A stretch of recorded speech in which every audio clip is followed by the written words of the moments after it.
as we just discussed on Monday, they had not done jack diddly shit on offense to this point. So this is our cursing pod. Yeah, I know. So yeah, they didn't do shit to that point. All right, nothing. Yo, what up? It's Chris Sims. It's Connor Rogers. It's Chris Sims Unbuttoned. We're back. It's the Wednesday pod. We're not live on YouTube, so fucking A, I can swear as much as I want. Woo! Yep. Man, that felt Feels good. Gosh, I had to get that out of my system a little bit. But, yeah, we got stuff to talk about. We got Rams. We got defensive play callers. We got to look ahead to Week 16. All the good stuff, man. But what's up? How you doing? I'm chilling, man. Look at you, Mr. Rundown. Yeah, I don't know why I did that. As I was reading it, I was like, usually Connor does that. That's Why okay. am I reading this right now? I don't know, but it is the I'm gonna cursing keep going. pod, so I'm all fucked up right now. I don't know what to do. Oh, man. The Week 16 preview is going to be fun. Sorry, We've Kristen. been looking back at our previous weeks, which is good to see how we do and what's more likely. We'll make new predictions going ahead. But before we do any of that, Chris, we're going to continue with the film review. Yeah, let's do that. Well, we had some unbelievable defensive performances or performances in the second half where we're like, why would you look like this in the first half, and then why in the second half was it so different? And this, of course, was one of those games here. Well, just general topic. Is that a sign of you of good coaching when you can adjust like that in the second half? Definitely. Because unfortunately, that means that things weren't going very well in the first half. Right. But the reality is in the NFL, you're going to get punched in the mouth. Exactly. And sometimes how you react is more impressive than what happened before that. 100%. I think, adjustments, right, in the second half, certainly. There's certain teams we know that they're good at figuring out what was being done, how they were being attacked, and now we need to go to plan B or change our plan to a degree. There's that. There's also a bunch of coaches who hold things for the second half where they go, I didn't do this in the first half because I just wanted to give them 2 or 3 things in the second half that they couldn't prepare for at halftime because they're good at adjusting, right? And I wanted to kind of throw this at them out of nowhere. And then I think the third thing on top of that is your players. And that'll be a little bit of here the Rams situation, because it's not that the Rams changed up a whole lot here in the second half of this football game, as we know, or as we're going to discuss. The Lions made a lot of big plays in the first half. But there's a little bit in the second half of like, I think the Rams D-line, they went in there and they were like, hey, Braden Fisk, Jared Verse, Byron Young, Kobe, where the hell were you guys in the first half? Right. They're throwing the ball, and he's got all day to throw. Are you going to man up and start getting some pressure and all that too? And I think there's that element too of like when you got a talented team, guys can feel they've underperformed and go into half and go, I got to turn it up a notch here. And it felt like that a little bit in this one as well. Well, let's show the both sides of it here, because we got the Jameson Williams 31-yard touchdown that we're going to start with, and then we're going to kind of show how the Rams defense came together with a couple of plays in the second half. But this one, Chris, it's right before halftime. Detroit's already winning the game, and it's a 1st and 10, which Detroit, they like to be aggressive sometimes when you least expect it. Yeah, exactly right. They are. I mean, you got to be always aware of aggressive with Detroit. And I think the thing that I would take away from the first half of the game, and really in the game as a whole, the Rams did not want to pressure Detroit. They did not want to blitz 5 or 6, and we're going to break it down. I know you got numbers and everything to back up my points, right? But I think the theme of the game a little bit was like, no. Let's keep 7. Let's keep 8 guys back in coverage. Let's not let Jameson Williams and Amon-Ra St. Brown and Jahmyr Gibbs in the flat or with a screen have a ton of space and then they make one guy miss and all of a sudden it's off to the races, right? I think that was the approach the Rams played early. Now, early in the first half, what I think they were not as great at, the front 4 wasn't great. I do think they became a little too predictable with their zone coverages play after play. It was like, no, wait, this we just saw. They're going to know this is coming. You're doing this like 2 out of every 3 plays, quarter, half, whatever it might be, right? And I think that led to the Rams adjusting a few things in the second half. But really, like we talked about on the Monday podcast, it was 4-man rush. It was, if they blitzed, it was 1 blitzed, 1 dropped. So it's still a 4-man rush because they wanted to keep people in the back end. And it was a lot of soft zone coverage. And I thought when I watched the game in real time, I went, man, the Lions are being surgical. They're destroying them. Going back and watching, I think, on film, you realize, I don't know if it was as surgical as I thought. Right. You had the Aiden Hutchinson interception, right, that led to a big play and doing that, right? And then you had a huge crossing route by Amon-Ra St. Brown on the next touchdown drive where he got like 50-something yards. Yeah. And then we're going to have the play that I'm going to show you here in a minute where they make a few throws, but then a big play to cap it off. And that was really the theme of the first half. And, of course, that stopped in the second half because of some of the changing of the coverages. I think tightening up the zones a little bit. They dabbled in man coverage a little bit more in the second half. And the front four dominated in the second half. I think those were things that jumped out to me here more than anything. Which they needed them to, because I went back after you said, man, it felt like they played a lot of coverage. They weren't trying to bring a lot of people. I think the Lions had 42 dropbacks. If you really watch them, the Rams only brought a true pressure, like a true 5-man, one time a 6-man, I think 4 out of the 42. Exactly. Which in today's NFL, that's nothing. It's crazy. It's nothing. crazy. They'll throw in a sim pressure. There's one time where they'll have the slot corner. He'll walk up to cover the tight end and he'll blitz, but they'll drop someone else out. Defensive end. Right, exactly. So the true blitz is, 4 out of 42 is not that low. Which means these guys got to get home. Exactly. You can't let Jared Goff just sit back there and bake a cake. And I think it tells you. When you see a game like that and those numbers like that are so overwhelming, it takes you to go, wait, this was their theme. They thought their front seven, which we'll say, and we said a little bit on the Tuesday live pod, right, where the Broncos front seven's crazy fast, right? The Rams are crazy fast. Yep. The Houston Texans are crazy fast. I would say those are the 3 fastest front sevens in football. And Detroit couldn't run the ball, even with numbers advantages, because the chaos and the speed of the front seven of the Rams was just too much for more of a bigger, plotting Detroit Lions offensive line, and they couldn't figure it out and block guys, and it became an issue. Well, let's look at this play. Yeah, let's look at this play. Here we go. It's right before the half, right? We're at a point here where 6 seconds. It's 17-14 Lions. And what I want to say, and my theme, and one of the things I told you and you saw in my notes, again, this is quarter, half coverage.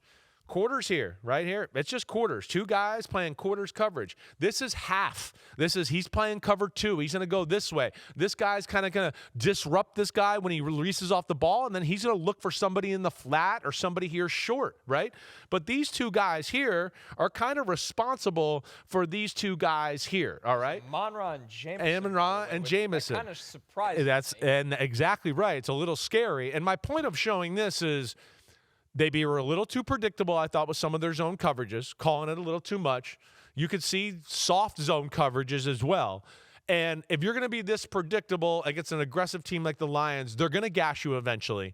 And you got to be careful about playing quarters versus this guy right here. Jameson Williams is officially the fastest receiver in the NFL. There's nobody that can run like Jameson Williams. If we watch other receivers and then we turn on the film and watch Jameson Williams, you go, oh my gosh, like this is another gear, right? I just watched Green Bay and Christian Watson before this, who I think's fast as hell, right? And I sat there and went, he's not like this guy. Okay, so they're going to run a play here where because of this quarters and they know it's here, right? Goff is going to drop back. He's kind of going to look over here just to make sure this safety stays over here. But it's almost like an old West Coast play. And I told you before we started the show, Brett Favre used to do this with Antonio Freeman and Mark Chmura. But Chmura would be what Amon-Ra St. Brown does. Go up here and just kind of hook up right in front of this safety so he stays here. That's to hold him, right? That's just to hold him. Keep him there so he doesn't get deep, because really we want Jameson Williams to kind of attack Kobe Durant's inside shoulder here, and then we want him to take it over the top. And this safety won't know what's coming because he's worried about Amon-Ra St. Brown, who he's already seen catch a bunch of balls. So he's going, wait, they might throw to him here in this situation. So go ahead, play the next picture there, Petey boy. So you see it here. You can see Amon-Ra gets off good. You can see this is cover 2 over here, just like I said, right? They're playing cover 2. And then over here, it's kind of like it ends up, quarters, as we talk about, ends up being man-to-man almost in a lot of ways. You got a guy in the flat. That's the quarters coverage thing. But you could see here, again, Amon-Ra is getting ready to break down and going to cut in here. And, of course, the safety is going to start getting flat-footed. But within that already, you can tell, gosh, if he goes here and goes here, this is already trouble with this guy running. All right, so let's go to the next picture. You could see Goff is looking over there. And then, boom, look at what we got. Amon-Ra breaking. The safety over here going, I need to stop him on this in cut. And now you got a Kobe Durant who's outside leverage with no inside help. And you can see here now, and I believe this is McCullough, he's going, I know. We've seen this play before. I'm worried about it. See, and this was all window dressing where they had him go upfield just to keep him here.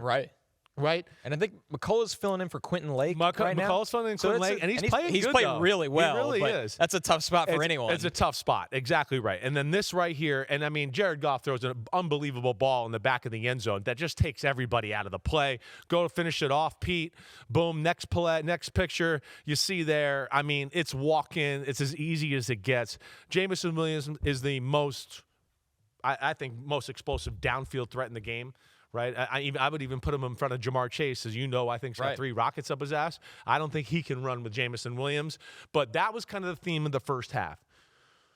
Front 4-man rush, wasn't getting home, wasn't doing a whole lot, and predictable soft zones where it felt like Detroit was very comfortable and they made, like I said, big plays, really. It wasn't necessarily surgical. It was big chunk plays that put them in position to score, and when they got down there close, of course, they punched it in for touchdowns. So then in the second half, the adjustments. Right. This was a huge 3rd and 9 in the third quarter, Chris. Detroit's leading 24-20, so the Rams is like a little bit of it's early, but it felt like a gotta-have-it moment or gotta get a stop here. It definitely does, and I think you're looking at it here, too, and like you said, third quarter, they know I think they got to start changing it up a little bit. It's been a little too predictable. We got to give them some different looks. And, I mean, look at the alignment right here. The line of scrimmage is totally different. Looks nothing like what we just saw.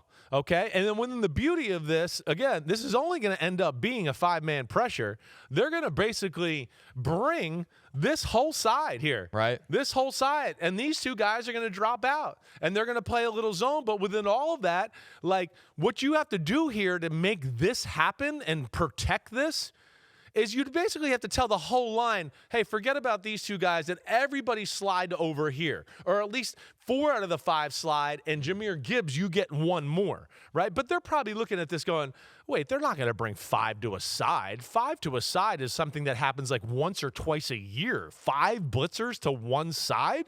So I doubt they really thought that would happen. So let's go to the next picture, Pete. Next picture, you're going to see Jared Goff gets the ball. They really did. Okay, there you go. Braden Fisk, Jared Verse dropped out, right? Kobe Turner, who was over here, he's just looping over there just to keep some people. And you got 4 defenders. It's hard to see in the picture. They're all right there.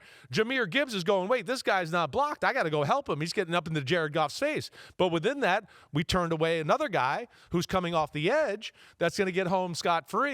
And also Jared Goff feels that, and I think he knows, wait, we don't have enough people over there. So he's trying to think, I got to throw the ball quick and get it out of my hands. And because of that, they just throw a little, let's go to the next picture, Pete. They're going to go to an out route to Amon-Ra St. Brown where they try to clear it out, but you could see zone, his eyes are there, and he can kind of see Jared Goff throwing. So it's 3rd and 9. He stops, booms, rally, makes the tackle. Right. If Jared Goff could do it again, this is what he would do. Right. That's where the void is from all the pressure. The 5-man pressure. But I'm guessing, that's again, hard to see. That's tough, too, because he's probably going, wait, there's 5 guys over there. They'll maybe bring 4. One's going to drop out and be underneath that slant, right? But that's where brilliant Mike Shula, defensive coordinator, kind of does something that you don't expect. And this was the first time all game, in my opinion, that it was a true 5-man pressure. I might have missed one maybe in the first half. Again, I'm trying to watch a lot of games and film, so sometimes I zoom through. There were not many. Okay, so not many. I mean, it felt like it was the first true 5-man pressure, one of the first few change-ups of the game in general. And then from here on out, like I said, not that they reinvented the wheel, but when they played zone, it felt like they didn't play it so far back, like we showed in some of the first clip of Jameson Williams. It kind of all moved up a little bit. And then on top of that, they did sprinkle in some man-to-man coverage. And that's, to me, that's one of my problems with the Rams that I worry about, right? Like when the 49ers beat them early in the year with Mac Jones, it was just zone every play. And good offensive coordinators, good quarterbacks are like, fine, play zone, it's cool, but I'll figure it out, and we'll find a hole, and boom, we'll just surgically destroy you. And just the little wrinkles of changing up the zones and just throwing in a man-to-man coverage every now and then threw Detroit off in a big way. And as we know, it threw the offense away, and then, of course, the L.A. Rams offense started to catch on fire, and it just was like they couldn't be stopped on the other side of the ball. So our last play is exactly that, sprinkling in man coverage. Right. And this is one early in the fourth quarter, about 12 minutes left. Now, Detroit is trailing 34-24. So this is when the game had completely flipped. The Rams are now in control. Detroit's at about the midfield. And like you said, Chris, Goff is a guy that when he's given time and it's against zone, he can pick you apart. But on this play, not only did they flip to man coverage, the front four got home. Front four got home. It happened a lot, right? Kobe Turner had moments of taking over the football game. That was impressive. We know the two edge guys are damn good. Jared Verse popped a lot in the second half, whether he was collapsing the pocket, doing whatever. And like I taught, changing the coverages, sprinkling man-to-man, a few combo coverages too that I just would like to add to it, to where it was like we play man on the backside and then everybody else is playing zone on the front side, right? The backside corner and maybe the backside linebackers man-to-man on the back coming out of the backfield. Everybody else is playing zone. Those little change-ups right there gave them issues. And this is where to me, like a lot of cool things here, because they're making it, first off, they're going to make it look like it's cover 3. I don't think, first off, teams usually don't play man-to-man off coverage looking like this, right. Okay? And this is a first down. And this is first down, right. And they're a team that, I'm telling you, they play zone a lot, right? They play zone. Also, within this, you're going to see that he's going to roll to the deep. He's going to kind of roll down. And I think with Jared Goff, with the things and the clues he's getting, context clues, he's going, oh, I'm going to get cover 3. And throughout the game, they have found crossers, in cuts. I mean, the game starts with Jameson Williams almost catching a ball and going, oh, gosh, he almost went to the house. Amon-Ra St. Brown, huge pass play, right, that he had. He caught the ball in a crossing route, turned up the sideline, did that. So the Rams are like, we've had enough of the middle of the field crap. We've had enough. And they're basically the Lions going to run these two guys on deep posts, clear it out, and they're got Amon-Ra St. Brown coming over the middle. But let's go to the next play here. Next picture, Pete. Sorry, not next play. My bad. And you're going to see Goff drops back, all right? You're going to see now, right now, it looks okay. Yeah, but it's just started. But second. This guy up top that is Byron Young. Byron Young's going to start getting around the edge in a hurry here, all right? But now you're seeing here a little bit, okay, wait, we thought this was cover 3, but this safety right now is going to come down and be a robber. So they're like, we've had enough of the middle of the field crap. We're not going to let it happen. You can see here, soft man here, soft man here. They're going to run with it. We got man on Jahmyr Gibbs on the back here. We got an extra guy here who's man with Montgomery out of the backfield if he comes out. But we got man on Amon-Ra running the cross, and we're going to have a guy that drops in the middle. Go ahead, Pete. Next picture. As you see here, Goff now, who looked to the post, basically he's looking to the post just going, I just want to clear it out to where I can run, throw the ball to Amon-Ra coming over the middle. But look over the middle. Two guys, got a safety down in front of them, got the corner trailing him, nothing there at all. And our man, like you said, Byron Young has beat Penei Sewell in quite a hurry. Big trouble. Gets around the edge. Goff knows he's got to get the ball out of his hands, and he kind of just throws it right here, throws it away. I don't know if there's one more picture, but if there is, nothing amazing happens.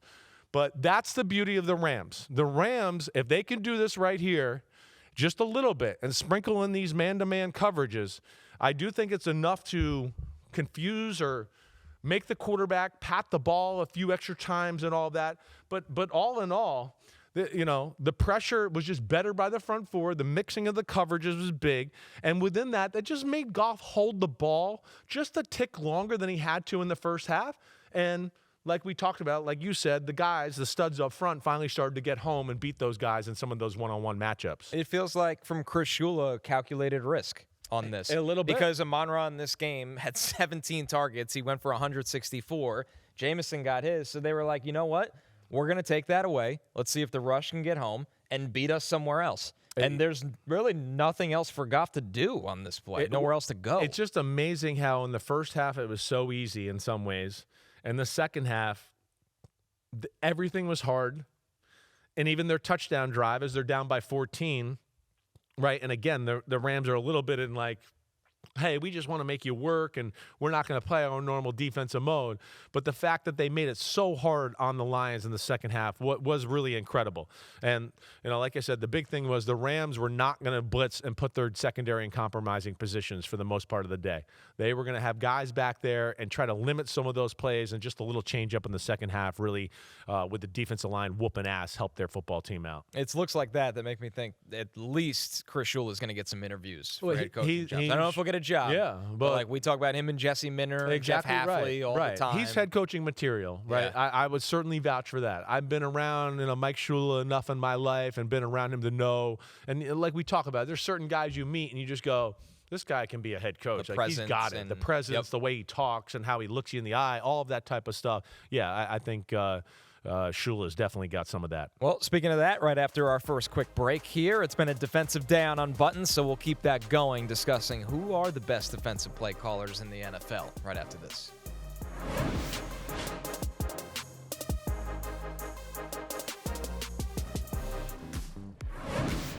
All right, Cris, we're looking at the top-tier defensive play callers. I think before we even talk about names and specifics, the differences, because we know offensive play callers, game planning, calling in the flow of the game, maximizing your talent. What's different about calling a defense? Yeah, it's a deep combo. I think, what first thing with like calling a defense, just like the offensive side of the ball, is just realizing where your strengths and weaknesses are on your side of the ball, and what you feel like you might need to favor or help out a little bit there, right? The second thing it is just, again, too, is, hey, how are we being approached this week? What do we have to worry about what this offense does, and how are we going to adjust within the confines of what we do normally on the defensive side of the ball, right? And so there's two different approaches, right? There's teams like the Houston Texans who go, well, we only run like 5 or 6 defenses, but we're really good at it. And because we're so predictable a little bit in this way, everybody else becomes predictable in what they try to do with us against these defenses. So we kind of teach our teams, like, hey, when we get in this coverage, teams want to do this to us, right? Like, Seattle knows the Seattle beaters, right? Like the old day, like people, oh, that's a Seattle beater, right? Seattle, you stop being able to beat Seattle at one point with the Seattle beaters because they were like, wait, we see people trying to do this to us so much. We've actually got pretty good at figuring that out too, right? So there's that approach. And then there's the approach maybe more of like the Cleveland Browns or even the Denver Broncos to a degree, where I'd go, no, it's kind of could be more maybe week to week and what you're going to get. And we don't know how you're going to play out. This week it's going to be blitz and we're going to play man-to-man. This week it's going to be we're going to fake the blitz and drop out and play zones and do that. And we're a little bit more week to week with our game planning. Take away what you're good at. Exactly Brian right. Flores, Steve Spagnuolo, Flores, they're Yeah. like that. Belichick was like that, right? And within that, too, okay, the good ones know when to take some tactical chances, right? As we always talk about, one of our themes of our pod, right? You can't just sit there and play the same coverage and do that. But also, within being, sound and doing the right things, every now and then you got to give the offense a look to go, oh, wait, whoa, they did that to us? Hold on, we got to go to the sideline here and rethink what we might do if they're going to do that to us, right? And I think that's what the good defensive play callers can really do. So there's a lot of ways to do it, but there's some that I think stand above the rest right now as far as the NFL is concerned. And going back to your original point about the Texans, it reminds me of our film review a couple weeks ago when they beat the Chiefs, when Stingley was manned up on Rashee Rice, but everybody else might have playing been like in zone underneath. Exactly right. So find a little nuance in what you do is big. Like we talked about, good defenses. Oh, we run quarters, right? It doesn't mean it's the same quarters every week. They might tweak the rules a little bit on the week to week. So you're getting quarters, but all of a sudden you drop back and you go, wait, when they played quarters like this all week last week, these plays were open. But they've gone back to go, wait, this team runs these plays and this team the week before us is beating this way. Let's tweak our cover 4 and how we read things or whatever. And those little nuanced things can really throw a quarterback off in a lot of ways. So, yeah, it's mental gymnastics as far as fucking over the other quarterback and offensive coordinator to take them out of a rhythm of feeling comfortable in the game, right? Whether that's disguises, calling the occasional blitz every now and then, faking the blitz dropping out, doing all of that, but not making the quarterback feel comfortable, but also being able to do that and go, wait, if they call this play, we're still sound and we can stop it, right? Like, we don't want to be so crazy that we go, oh, if they pull the backside guard and run strong side here, there's touchdown, right? So you got to find ways to go, wait, we're creative and we're doing all this crazy stuff, but yet we're going to be sound and have people in the right places if they run certain plays. And then that's where the good ones are head and shoulders above the rest. Do you find it weird that when a defensive guy gets hired to be a head coach, more often than not, he doesn't call the defense anymore? It's right now, I know this drives you nuts. Yeah. Todd Bowles, Mike McDonald, they definitely call their defenses. Right. But you'd be surprised how many actually don't. Where offensive guys, I feel like 90% of the time they remain calling the plays. I totally. Which, That's why you were that hired. got you there. Right. Why would you give that? But why is that? You've heard me yell about Aaron Glenn. Aaron Glenn just had to fire Steve Wilkes because the Jets' defense was horrific. Right. And you're the defensive head coach. You're the guy. We brought you in here to make the defense awesome, do all of that, right? But you've heard me get on not only Aaron Glenn, right? I've got on Raheem Morris down in Atlanta a few times. I don't get that. And I think they're dropping the ball in that department. Dan Quinn. This This year had to step do it in. all of a sudden. Right. All It of a looked a sudden. lot better when he did. Exactly right. What has taken so long? Now, I'm not saying, and I would prefer the defensive head coach call plays, but you can also do it what I would call the Bill Belichick way, right? Where Bill Belichick taught the defense, taught the coaches all week long, and then when it came on Sunday, like he'd been like, wait, me and Romeo Cornell or Matt Patricia or my son Steve Belichick, we were in so long and so many meetings. They know exactly how I want the game called. Right. And they're listening to every call to make sure it goes the right way. And then also in between plays, they might be going, hey, I don't think we can do that anymore. You know, that what they just did right there in that formation, if we play that defense, we're in trouble, right? So we got to, when we come out of after this break here and we stop them on third down, we got to recalibrate what we think there on that, right? That to me would be Vrabel does that. DeMeco Ryan does that. Okay. Who else am I missing there as far as defensive head coaches? There's probably one or two more that I'm blanking on here. I got to pull up my teams. But McDermott does that. Right, where he's not calling the plays, but you can watch a game. He's in there. He's talking about, oh no, we can't run cover 4 anymore. They're killing it. Blah blah. You know, they've been in that all together. I think those are probably the 4 that jump out to me. Is Tomlin that Tomlin, way? I don't think is like that. He's in the meetings all week. I don't think he interacts a whole lot during the game as far as I think he just lets the guy do what he does. Okay, but that would be the ones that jump out to me. And I think really those are the ones most, I guess I would say not calling the plays, but still very involved, which is okay to me. But yeah, I would still rather those guys call plays and on that side of the ball. Denver's got a creative defense, as we know. Jacksonville's got a damn creative defense, as we know.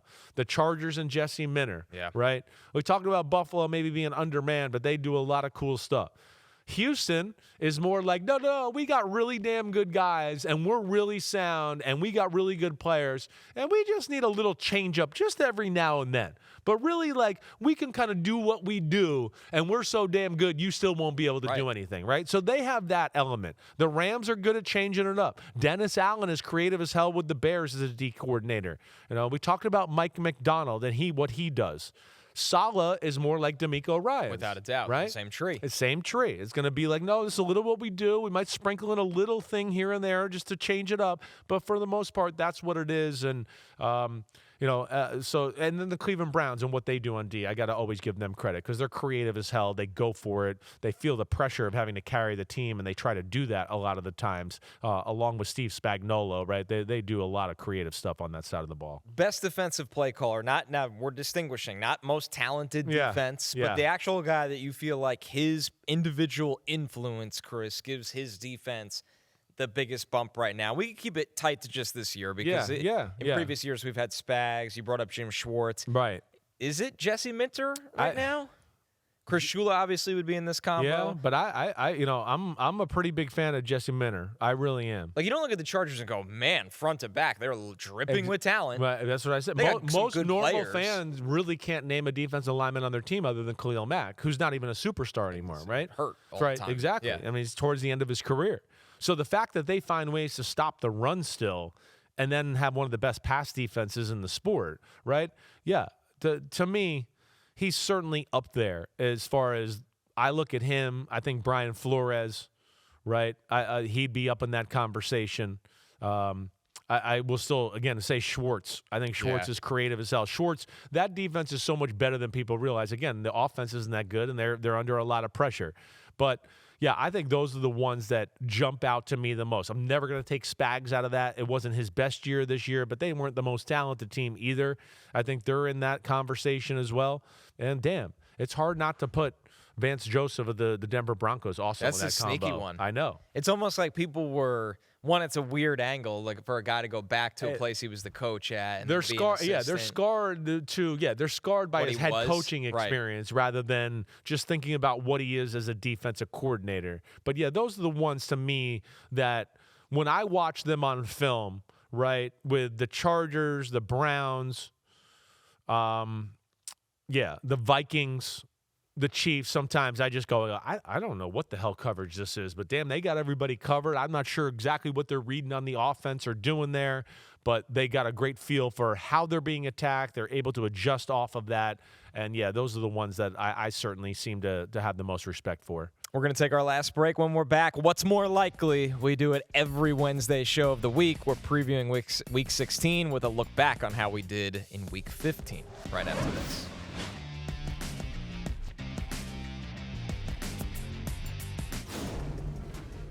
DraftKings Sportsbook is an official sports betting partner of the NFL, and new customers can bet $5 and get $200 in bonus bets if your bet wins. Download the app and use promo code CORNERBACK when you sign up. DraftKings Sportsbook, the crown is yours. Some huge division duels on tap here for Week 16. Before we dive into these, Chris, I know you forgot one important name on our defensive play. I got to say Vic Fangio, right? Of course. Vic Fangio is incredible. And a guy that, more times than not does it just with unbelievable zone coverage, reading routes, right? Passing people off, doing that. It's next level that way. And this year, he's added a little more pressure and blitz to his repertoire that you usually don't see. But, yeah, I'm sorry. I had to give Vic Fangio some love. I can't believe I didn't bring him up earlier in that conversation. I feel like he's one of the godfathers of everybody sprinkling in cover 6. I think cover 6. That was his, one of his big. Yeah. Cover 6 and, matchup zones. Right. That was a little bit of, Vic Fangio and Seattle, who started that whole thing where it's wait, is this zone or man? I can't figure out. The guys dropped. We saw the same formation. It looks like the same coverage.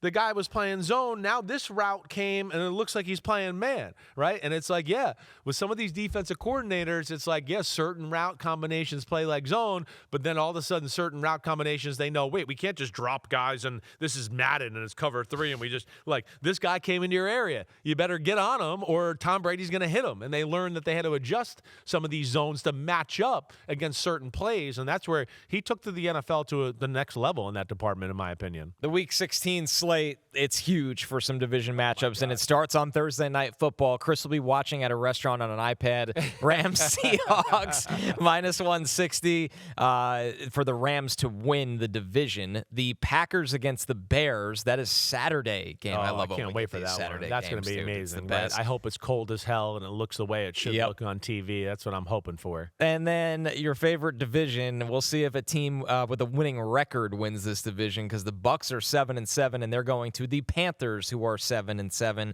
Although DraftKings heavily believes it will be the Bucs that win this division. Oh, damn. Watch out, DraftKings. You might get the hashtag keep pounding mafia on you there for doing that. How dare you disrespect the Panthers and their keep pounding attitude.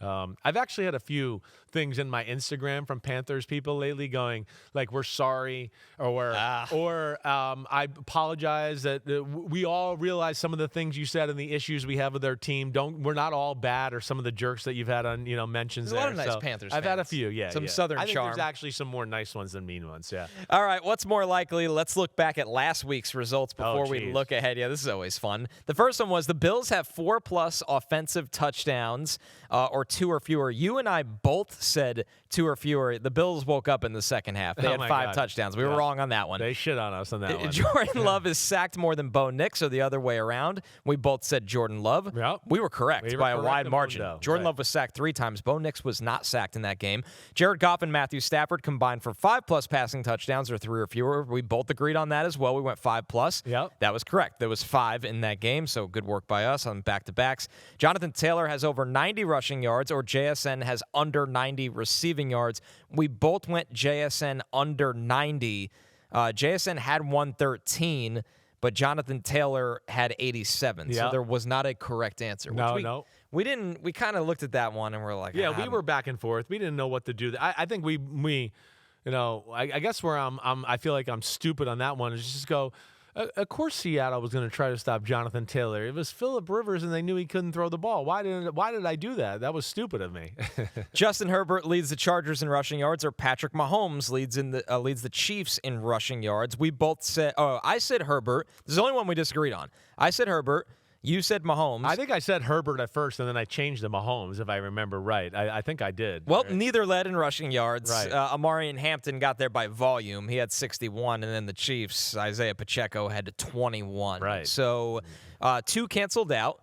Basically, we'll call that the tie. Yep. 2 we were right on. Right. And then 1 we were wrong, which I'll take that. Yeah, I'll take that. So let's see if we can keep it going. Thursday Night go. Football. What's more likely? The Rams, they're 11-3. They're at Seattle, who's 11-3. Matthew Stafford has under 175 passing yards, or Sam Darnold has 2+ interceptions. Man, this one's not close for me, Cris, but I'm curious, and I'll let you kick it off. Yeah, here. well, I know because in the first time around, right, the Seattle Seahawks held Matthew Stafford and the Rams to under, what was it? He had 130 yards. Right, well, I get it, but also the context of that is let's not forget interceptions, short fields, some of that went on too. That takes away from the stats. No way. I'm definitely going. If you're making me pick, I'm going to go Sam Darnold has 2+ interceptions. I'm with you all the way. Right, I'm not. I'd be shocked if that happens too, because Sam is going to watch the film and go, oh, damn, if I didn't throw interceptions in that first game, we would have beat the Rams. So I think he'll be extra careful here.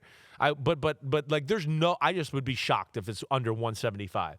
The Rams are they're the ultimate code crackers. Oh, you played us like this the first time around? Try that again, right? They'll have something for you there. I don't expect it to be the same flow of the game. Now, I worry about Devontae Adams' health a little bit, big. but still 175 is too low. I'm definitely going to go with the Sam Darnold 2+ INTs. The Saturday game, the 9-4-1 Packers at the 10-4 Chicago Bears. What's more likely? The Bears defense has 2+ takeaways or 0. Green Bay has 10 giveaways. That's tied for the second fewest in the NFL. Chicago has an NFL high 30 takeaways, but they only had 1 in Week 14 against Green Bay. Yeah, this is another. You're making these good here. I'm gonna go.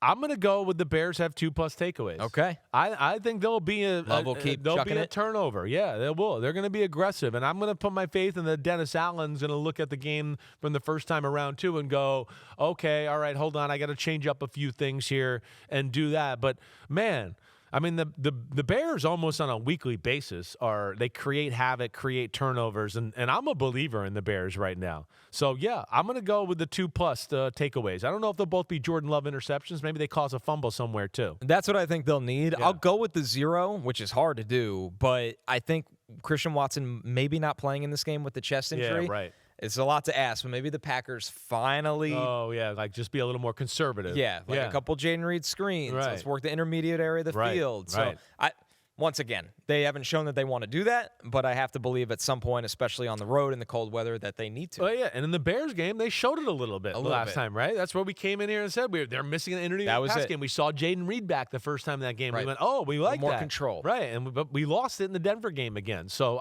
that's something that, yes, I'd like to see them be more consistent with. The 7-7 Bucs against the 7-7 Panthers, Chris's favorite team. What's more likely? Emeka Egbuka has more receiving yards than Tirico McMillan, or vice versa. Egbuka has 870 on the season. T-Mac has 851. They are first and second in rookie receiving yards this season. Oh, this is an interesting I know. one, I'm going to go with T-Mac. Yeah, the Bucs are a pass funnel team. Yes. Like, it just makes sense to throw at them. Definitely. Their secondary is an issue. I mean, their defense is not good. And they can't pressure the quarterback unless they blitz. And then when they blitz, they can't cover anybody, right? So there's issues. McCollum's out, it sounds like, right? So he's not going to be back there. And it feels like Tirico, McMillan, and Bryce Young, for the most part, the last few weeks, I know last week wasn't totally there, they have started to gel and make a lot of big plays. I also think with Emeka Egbuka, he's fallen off a little bit. And where I don't want to take him is Chris Godwin's and Mike Evans are back in the fold here, and they're going to take away some of his catches and yards there. Yeah, more mouths to feed for the Bucs, so we agree on that one. Jacksonville, 10-4. They're at Denver, 12-2. This is a great game. Unbelievably underrated one on the slate. Yes. What's more likely? Trevor Lawrence and Bo Nix each throw 2 touchdowns, or each throw an interception. Trevor Lawrence coming off a week where he had 5 touchdowns, no picks against the Jets. Bo Nix had 4 touchdowns and no interceptions against the Packers. Denver's only allowed 14 touchdown passes this year. That's tied for 3rd fewest in the NFL. Jacksonville has 18 interceptions. That's the 2nd most in the NFL. I think I'm going to take them each to throw, too. I think there's going to be more scoring in this game, Chris, than people realize. Yeah, you're going to say I don't disagree. Yeah. I mean, I would think so, too. This is a scary. We play aggressive defenses, and we got quarterbacks and an offensive play caller that knows how to dial up some plays down the field. I wouldn't be shocked. But because of that, I'm also going to go both throw an interception. I will. I think that these two teams create enough chaos that, these quarterbacks still kind of young, and like they'll both throw an interception at some point. I'm going to play that angle. That the Broncos get pressure on Trevor one time, and he throws the ball in a spot a little quicker than he really wanted to, right? And as we've seen with Jacksonville, they've been unbelievable all year creating turnovers. That's been their one thing, right? And Bo Nix is as awesome as he was last week. Jacksonville can kind of do it both ways. They can kind of blitz and be creative that way. And then as we kind of hit on last week, one of the most underrated duos of pass rushers in football, their front four can get there. I'm going to say that the two young quarterbacks, and Trevor's not that young anymore, both throwing INT. There's a world where both of us hit on this one. I think so, too. Each quarterback could finish with 2 or 3 passing touchdowns and 1 pick. I wouldn't be Just shocked that kind if of you saw game. both guys go 3 touchdowns, 1 interception, right, with a pretty good day. Jacksonville's not going to let you run. No, so exactly Bo right. Nix is going to be throwing plenty, exactly and right. Trevor will still throwing as great as he's played. Sunday Night Football, the 11-3 Patriots against the gotta-have-it Ravens that are 7-7. What's more likely, TreVeyon Henderson has a run of 40-plus yards, or Derrick Henry does. TreVeyon has 4. That's tied for 2nd in the NFL, including 2 last week against the Bills, which is kind of amazing considering how much he didn't play at the beginning of the year. It really is, yes. Derrick Henry has 3, which is tied for 4th in the NFL, but 2 of those came week 1 against Buffalo, so the Bills giving up a lot of explosive runs. I mean, Chris, for me, it just has to be TreVeyon. It's TreVeyon for sure. He can make it out of any kind of run. He can make it. 40. Ravens aren't great at run defense, right? You know, the Patriots, again, I know they got beat by James Cook in the run game last week. It wasn't really big runs. It was a lot of 8 and 10 and 12, right? I don't think I'm missing a real big run in the day. That's what it was. But, I have more faith, I think, in the Patriots' run defense. And Derrick Henry, 40 yards is not like the old days anymore, right? No. It's every now and then. Maybe a lot of 20. Maybe he hits a few 20s and 25-yarders, but 40-plus, no, I'm going TreVeyon Henderson with you. Our last one, Monday Night Football, the 10-4 49ers against the 8-6 Phillip Rivers-led Colts. What's more likely? Rivers has over 2.5 completions of 10-plus yards down the field, or under that number. He went 2 for 8 on throws of 10-plus yards down the field last week. He was 16 for 18 on throws under 10 yards. Will Robert Saleh even? Will he challenge him? I think he will. That's why I think I'm going to go with the over here. Yeah. Not that a lot of over, but I think that Saleh and company are be like, we're not going to let you dink and dunk us here all day and control the clock and do all that. I also think on top of it, because of that, I feel like Shane Steichen's going to watch the film and go, damn, I got to formulate a few ways to get some cheap throws down the football field for Phillip Rivers. And I think he'll do that for him this week. So I don't think it's much over, but I'll say, yes, at least he gets 3 completions of over 10-plus yards down the field. I'm with you on this one because when you watch that game, they were there a couple times. They were there. I think Josh Downs had the one where he just wasn't expecting it, right. Which is playing with a different quarterback. Yeah. Tyler Warren, he missed a couple times. Yeah, he missed Tyler Warren a few times too. Getting to 3. Yeah, another week of practice, getting a little bit more in rhythm here. Again, it won't be bombs away, but I certainly think they'll find a few more ways to get the ball down the field this week than last week. All right, that's another week for us. Another week in the books. You know where to find us. Subscribe, rate, review. Chris Sims Unbuttoned here on NBC Sports YouTube page. That's where we always are. If you want to check us out, see how good-looking Connor is with his 9,000 jackets that he wears on a weekly basis. He's got it all right? So come find us. Come continue the questions, right? We love the interaction. Get in the want chat. More of it. Yes. Yeah, we want it in the chat on YouTube Live. That's where we really love it. But everybody, be good. Have a great week. All right, Thursday night football, awesome. Saturday, college NFL. Sunday, NFL. It's one of my favorite weekends of the year. Peace out, homies. We'll see you next time on Chris Sims Unbuttoned.